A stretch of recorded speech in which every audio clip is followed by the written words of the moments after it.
This is Paul. Yes. Just so you understand, right?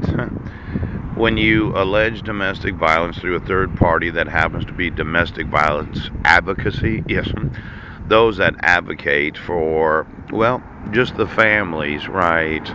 I didn't commit any domestic violence. Heidi abducted my sons. Ooch. Now, I had to have the children in the middle class, and it had to be at that location, the same location where you called the police on me saying I was trying to contact the petitioner. Yes, but I wasn't. Now, I went through a trial and I was found not guilty because I wanted to make sure that the prosecuting attorney from the Attorney General on Guam had sent you the documentation that I did the 7 hours of parenting classes and that there's the possibility that we should have been in family reconciliation. But you thought that if I was accused of domestic violence that you did not have to protect my rights. Now, the truth is, for 7 years and 3 months, my wife has had custody of my sons. And when you issue a dissolution of marriage where I didn't get the dissolution and you didn't make sure that I received a notice of court hearings, and you thought, well, as soon as somebody's accused of domestic violence, they must be a criminal. I want to know all state and federal funds and every employee that receives funding for those that are involved in domestic violence because it's not always the man that does it.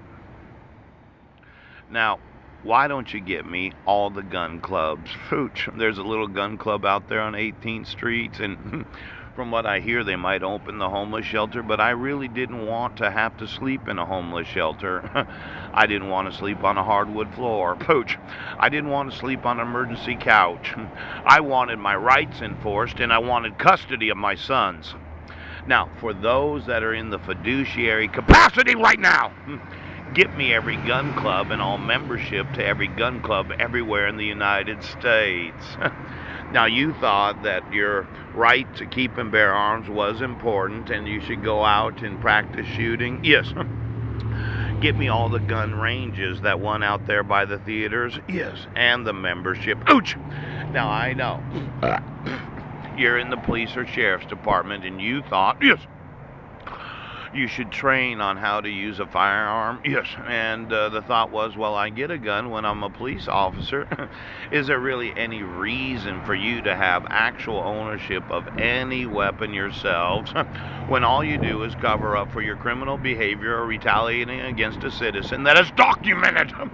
Now, I'm going to need to know the actual membership of all gun ranges and gun clubs, and then any location where you yourself practice shooting. Now, let's say you're in the Seattle Police Department. Yes, I documented malicious harassment. You had a consent decree issued from the Department of Justice that if you had knowledge of the rights of American citizens, I'm thinking that you don't need to have a place to practice shooting. In fact, you might not even need a gun. Ouch!